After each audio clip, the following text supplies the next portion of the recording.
You're listening to the Wheeler's Dog Podcast. This is episode 39.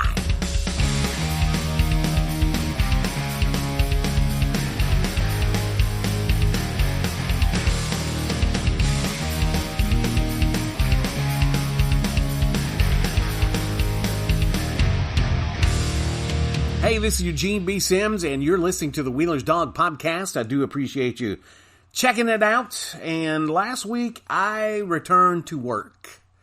Yes, the wife and I had a talk about the CDC coming out and saying things aren't so transmissible, and I'm talking about the COVA, as the mill likes to say.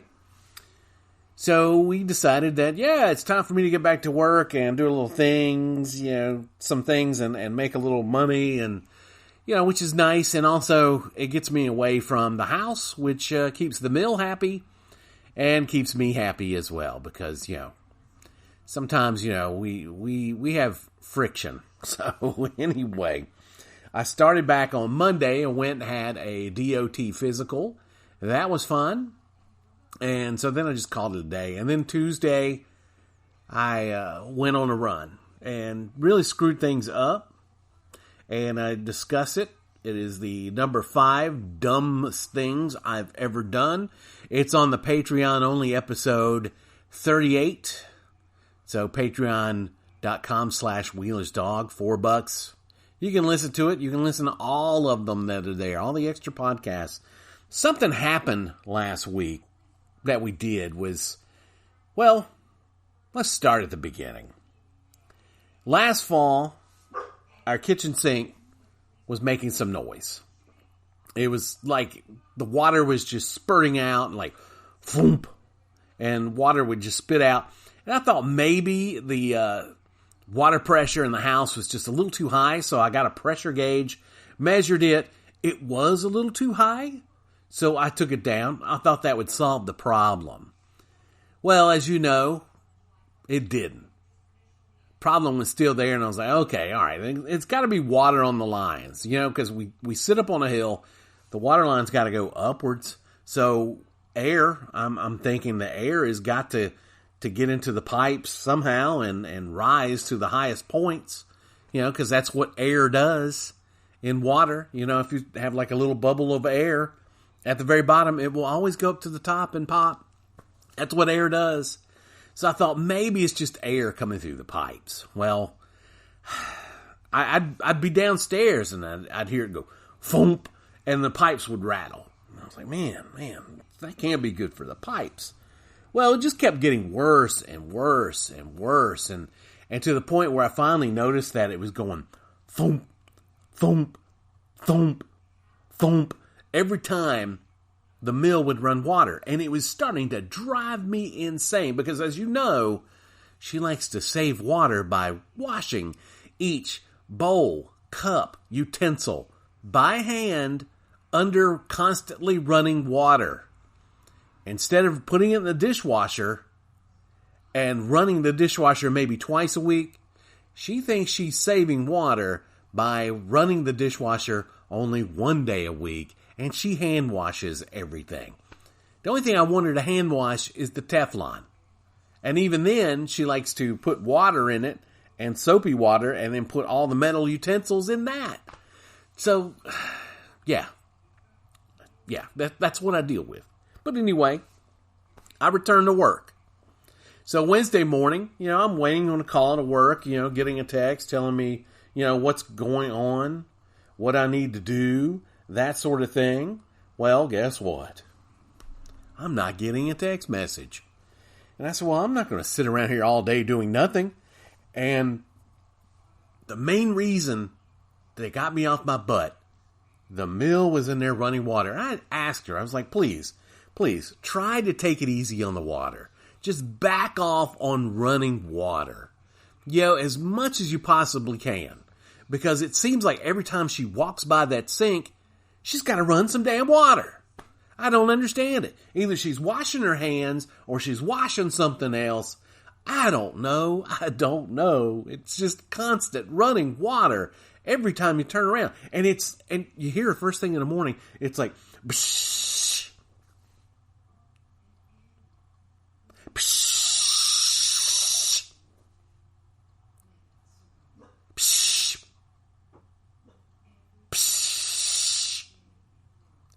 Constantly running water. I don't get it. But every time she's in the kitchen, she's always got to be running water. And so I'm hearing it. Every time she turns it on, it's like thump, thump, thump, thump. And I'm thinking, the pipes are already shaking. I mean, I can put my hand on the pipe at the water heater and feel it shake. I mean, it's not like it's rattling and shaking like a paint shaker. No, it's just kind of like a little reverberation kind of thing. Like throwing a pebble into a pond and seeing it ripple out. It's kind of like that, It's not anything crazy. It's nothing detrimental, but Matthew thought somebody next door was beating on something. My wife thought somebody across the street was beating on something. That's what it sounded like, because they could hear that pipe. So it drove me crazy to where I was like, all right, that's it. I called up Bate. I said, Bate, man, I am tired of it. I can't handle it anymore. Can you give me a hand with this sink today? Are you available? He said, sure. Sure, no problem. And that's Bate. Bate is a man of action. That's what I call Bate, a man of action, because all he needs is like a moment's notice. And if he's able to help, boom, he's on it. He's on it. Love that guy. Waste no time. Now, he might be getting out of the shower and getting dry, getting dressed. But right after that, boom, he's on it. So I put in the call. And I'm like, fantastic. This is awesome. Linda, what do you need? Linda! What do you need? A Coke and Come on. Well, I didn't bother you. You're not bothering me. Say hey to everybody. Hey. There we go. So, anyway, Bate's going to help me with this thing. So, I just, on a whim, I'm not hearing from work. I'm not getting my assignment. I said, screw it. I'm going out. I'm trying to get in touch with Chigs, text messages, whatever, like, hey, what kind of finish did you want? She wanted brushed nickel. I thought that in the back of my mind, but I wasn't quite sure because I didn't want to go pick up the wrong thing and then come back to the store, return it, and get the right thing. So she didn't answer me in a timely fashion. I'm sure she was online with a meeting. And so finally I just said, you know what? I think she went brushed nickel. So I got a faucet. And she wanted one of those high faucets, where you can sit a pot under. What she really wanted was one that you take off the end of it and it becomes a spray nozzle. And, we've got a standard 3-hole faucet.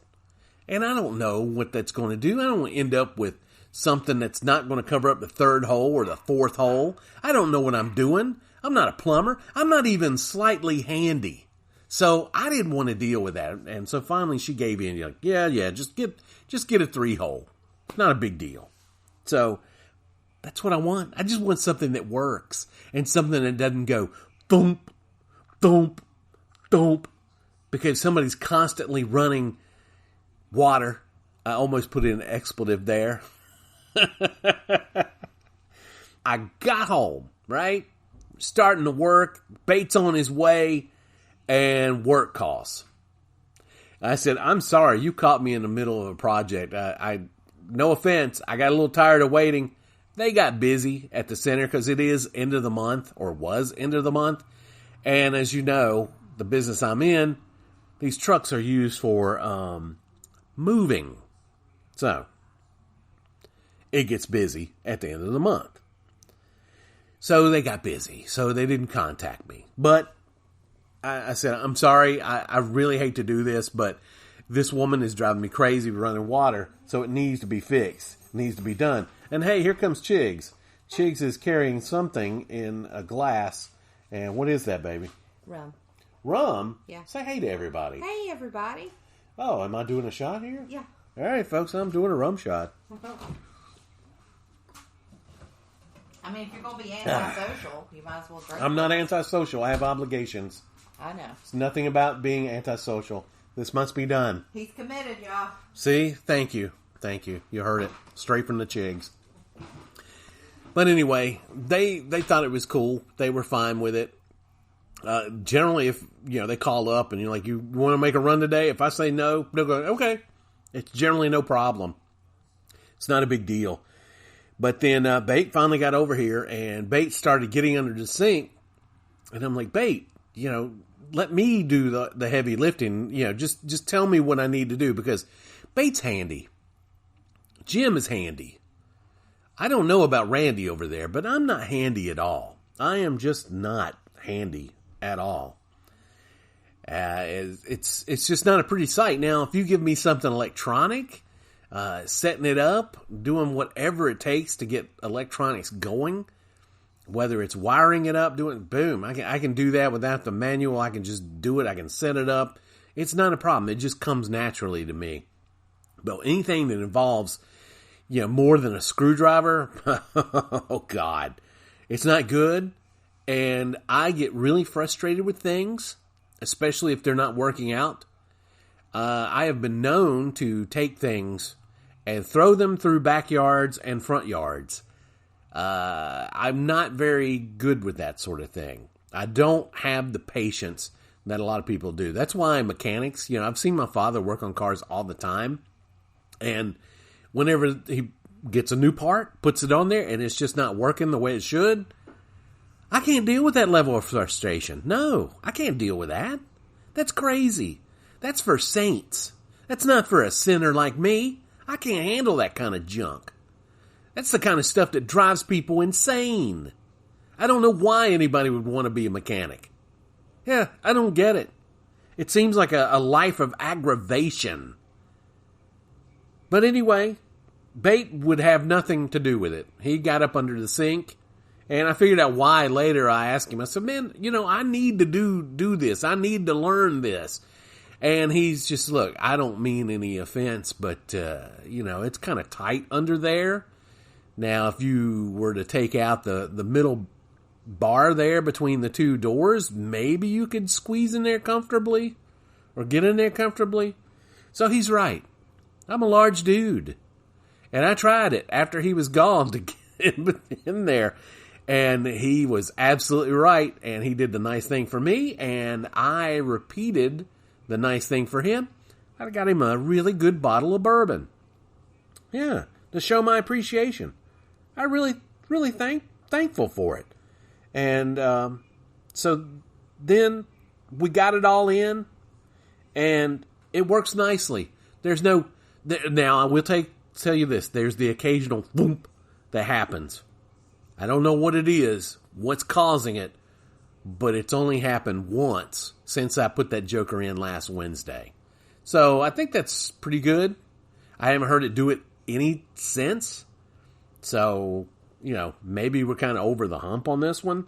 But it works great. The weird thing is, it's made by the same faucet company, Delta. It looks like the same faucet. The only thing different is the yoke around the bottom of the faucet that comes out from the base. That's a little different. And the handles are different. The handles aren't curved. They're like the old school round but fat on the ends, and they get thinner as they go in. And there's no markings on there for hot or cold. So it's pretty bitchin'. I like it a lot. But I really appreciate Bate helping me out with it, because I had gotten to the point where I was just sick of it, and it didn't look like anybody was going to nurse that thing along until I could actually get to it. So just on a whim, just went ahead and fixed that joker. Sipping NC, the art of drinking, features libations made in North Carolina and beyond, be it wine, spirits, or beer. Hosted by Tim Beeman, Danielle Bull, and Jordan Kuiper, Sipping NC, the art of drinking is available everywhere you find podcasts and at tldpodnetwork.com. All the beer gone? Yeah. Any more tequila left? No. Chevelle fixed? Parts. Wrestle on the back porch? Done it already. Get out to Browman. Browman. The name says it all. Hey, Wayne, let me borrow your finger. 10-4. Now, you look at my vomit under the Browman. Browman. The finest in microscopes. Is that microscopic corn dogs? Mom always said you 37 times. Browman. Trusted. Browman. Macho. Browman. Microscopes. And we've got a new call on the Wheeler's Dog Speak Line, 336-422-6006. Take it away, Josh. Hey, Eugene. This is Josh Neese. Just listened to episode 37, which literally just went up, I think. I have an issue with the phrase Mercury in retrograde, and I know why it exists. So in astrology, right, the idea is that Mercury is the planet that rules communication, and occasionally, from our perspective on Earth, it looks like the planet Mercury starts moving backwards in its orbit, and that has all sorts of nefarious meanings for us here on Earth. But I hate it. I hate that phrase because I think it is indicative of something very, very human that I'm not fond of, and it is point of view, right? It's all about perspective, right? Mercury moving in retrograde is a real event, right? We can look and it looks like it's moving backwards, but it's an optical illusion, right? Planets don't move backwards in their orbit. It just has to do with there's a point where Earth is at one point in its trajectory, Mercury is at another, and because of that, it just appears to be moving backwards when it is not. And it's all about perspective, right? That everything seems like it's going poorly for you, but is it really going badly, or is it just how you're looking at it, right? And so much of astrology, it bugs me in that sense that it's like it's out of your control, that everything's out of your control in some way, even though it's not. And I know that's simplifying it in a way that somebody's going to take issue with who is more keen on astrology than I am. But really, I don't have a problem with astrology in general, but just that whole Mercury in retrograde thing bugs me. Anyway, enjoyed the podcast a lot. Keep up the good work, and take care. Well, Josh, I appreciate you explaining that to everybody. And, you know, I have to admit, I don't believe in the Mercury in retrograde. Yeah, I think it's one of those things about black cats and walking under ladders. It's just a superstition thing. That's the only reason I said it. You know, I was just trying to be funny. I don't really believe in that. But, you know, it's just, it's one of those things that you say just to say it kind of thing. Does that make sense? Yeah. But, you know, I'm not really big into the astrology thing. You know, I don't think that your life is drawn out by the planets and how they revolve and how everybody, you know, astrology seems to have a one size fits all kind of thing. I'm not into that. I will say this. I am a Scorpio. And I am a typical Scorpio. There are things not so typical about me. But when it comes down to it, my traits are pretty much dead on the Scorpio traits. Like my sisters, one of them's a Virgo. She fits the traits. Fits them. My buddy Jonathan, he's a Virgo. He fits the traits. My sister Tina and my friend Tracy, Leos, totally fit the traits. My dad's Sagittarius. Oh yeah, very much so. My mother Pisces. I can see a lot of that, but maybe not so much. But me as a Scorpio, yeah, I totally fit it. For example, they say that we're intense. We're extremely deep. I don't know about that. And we're emotional people. The weird thing about that is being emotional. I will have to say the older that I've gotten, the more emotional I am. The more tear-jerking stuff will just, no joke, I'll weep. Yeah, somebody I really care about dies. I mean, next thing you know, I've got quivering lips and I can't take it. You know, I try to put on a strong front because another Scorpio trait is we don't like to exhibit vulnerability. And, you know, it's just, you know, it's like a weakness. And we don't like people knowing our weaknesses. But being emotional like that to me, it seems like a big weakness. I know it's not. And I get that. But I can't help how I feel about it. And it's just, oh man, yeah.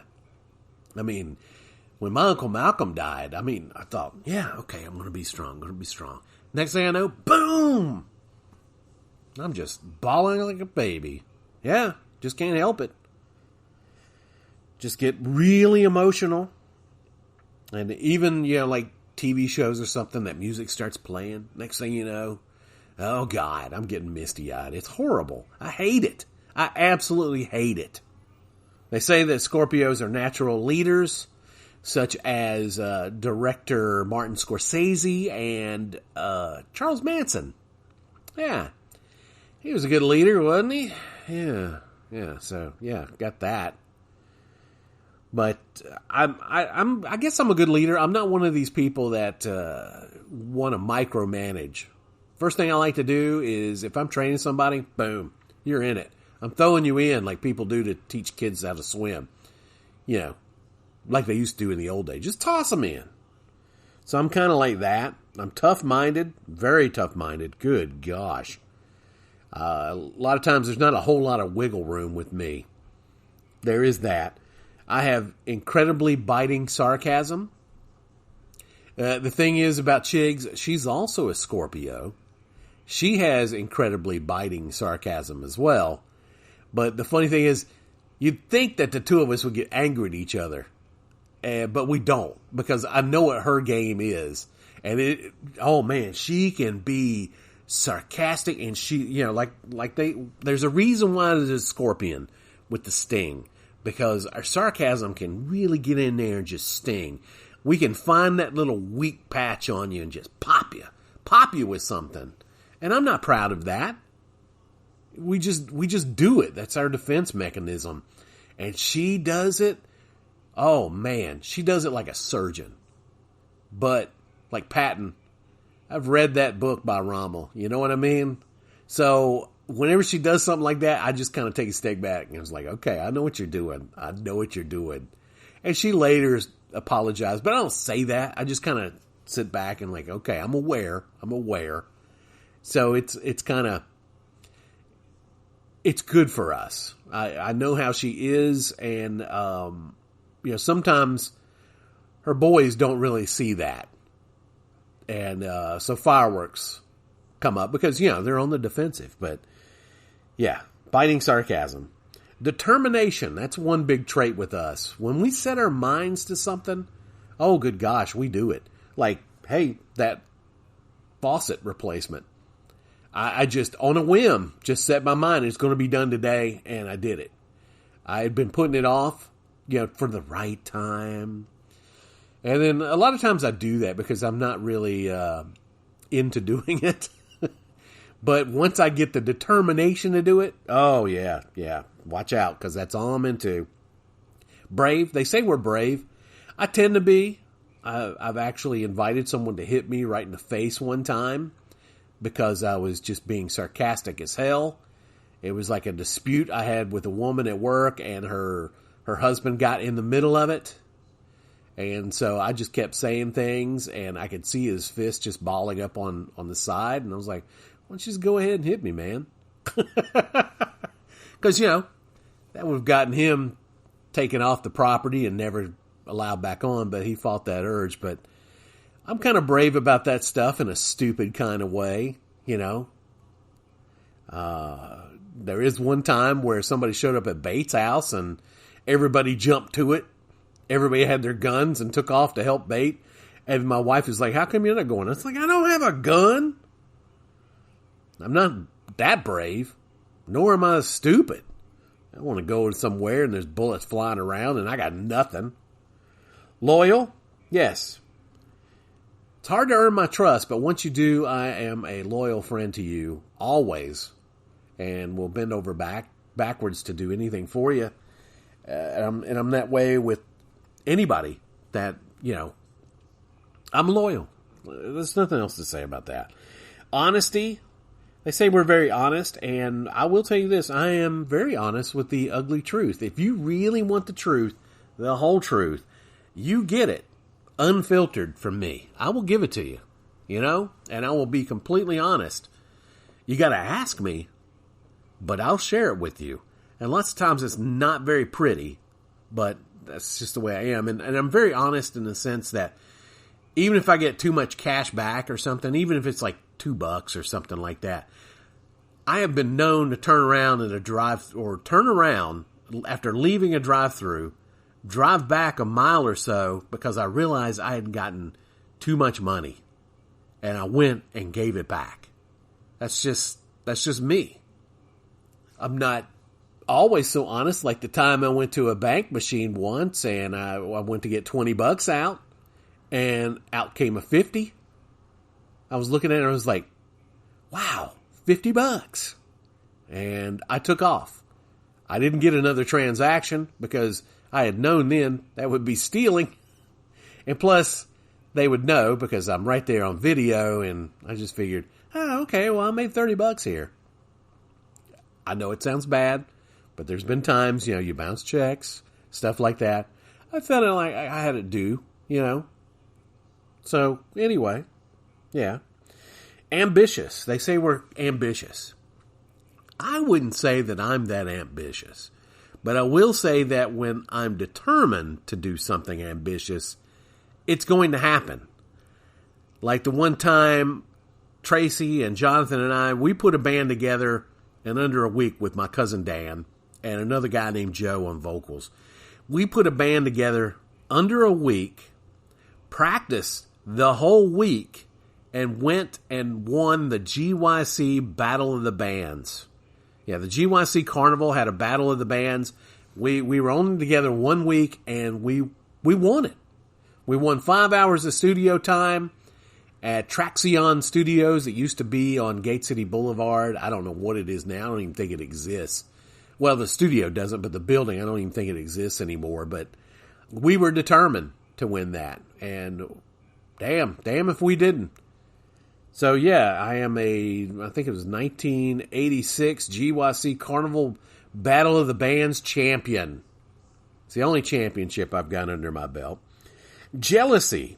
They say that we're quite jealous. I'm not jealous at all. No. I don't mind if other men look at my wife.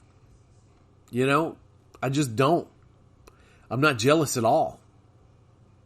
The only thing I'm jealous of, and my friend Sean said, the only jealousy you have is your free time. You are jealous of your free time. And he's right. When it comes to my free time, oh God, I am very jealous of my free time. Even if it's doing nothing at all. Do not infringe upon my free time. I got a real problem with that. Secretive. I am very secretive. I don't like people snooping around. I don't like people knowing stuff about me. I don't like people knowing my comings and goings. I don't like people, looking out their windows, seeing what I'm doing, stuff like that. And I will never let you know my vulnerabilities. But, secretive, yes. And I won't really tell you what I'm thinking a lot of times. Now, they say that we can be stubborn and hold grudges. I will tell you, I will hold a grudge like nobody's business. I've still got some going on right now. As a matter of fact, with an old co-host I used to be with on his show on the radio. I got a current grudge going with that jerk. Can you hear it? I mean, the guy flat out called me Hitler on social media even after he was wrong. He was wrong what he said. And he got hassled about it from his own boss and everybody else. Even Biker Trash Nation gave him hell about what he said. Because he's a jackass. And he has never apologized to me. As a matter of fact, he even called me up on my cell phone to threaten me. Threaten me. So yeah, I hold a grudge on that jerk. I've seen him a couple of times. I don't talk to him. I don't acknowledge him. I got nothing to do with him. And if he was laying on the ground on fire, I wouldn't even spit on him. I'd just sit back and watch. That's how I feel about it. So yeah, I got a grudge streak. I'm like that. Scorpio, baby. Controlling, not me. I'm not one of these people that control. I don't control Chigs. I don't tell her, where she can and cannot go. I don't even have to be involved in knowing where she's at. She tells me, she's like, hey, I'm like, hey, that's cool. That's not me. I want her to be free.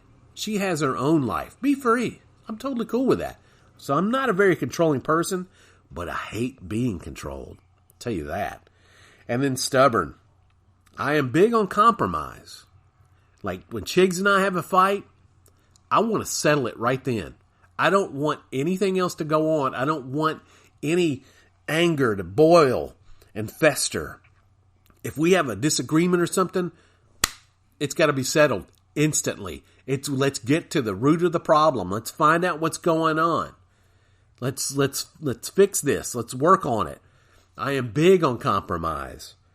But if I feel that I'm right, you better believe I'm right. And I'm pretty good about that. And you know, if you show me the error of my ways, I will generally come and tell you that, yeah, I'm at fault here. And if I do anything screw up, I will generally come forward. Not generally, I will. I'll come forward and say, hey, I screwed this up. But when it comes to things like, you know, being stubborn, not really. No. Or controlling. I'm not really controlling. So, yeah, that's just me.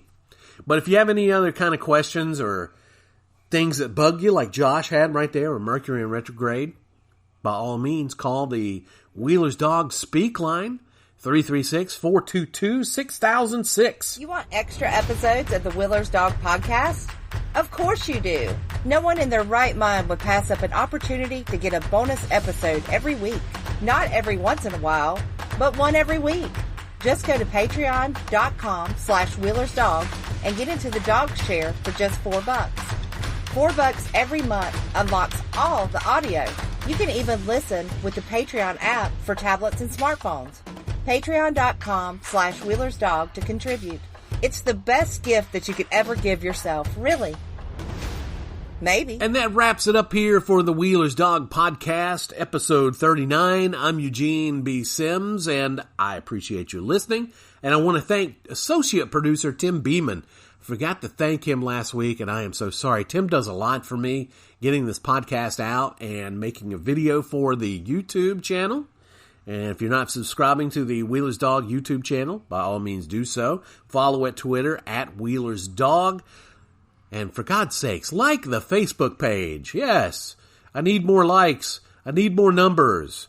So check out Wheeler's Dog on Facebook. Give it a like, because to be honest with you, I'm shifting just about everything I do to that because Facebook has become so toxic. So damn toxic. I'm sick of it. I'm sick of everybody just, political BS. I'm sick of this stuff with Bubba Wallace and people hating on NASCAR. I'm just sick of it. I'm tired of it. I might go on the news sites and crack some jokes and stuff, but otherwise, all I'm doing is paying attention to the Wheeler's Dog Facebook page. So if you want to get on board with that and seeing some of the crazy stuff that I do, to take your mind off things. That's what Facebook is. I don't want to get anybody pissed off at me. It's kind of why I still clear the hot button topics, because I don't want to piss people off. I want people to have a good time and listen to me after I'm getting pissed off, because that's how I exorcise my demons, whether it's the mill or anything. So, yeah, let my frustration be your entertainment. That's what the Wheeler's Dog Podcast is all about. But anyway, thank you again. I am getting on out of here, maybe joining the people by the pool.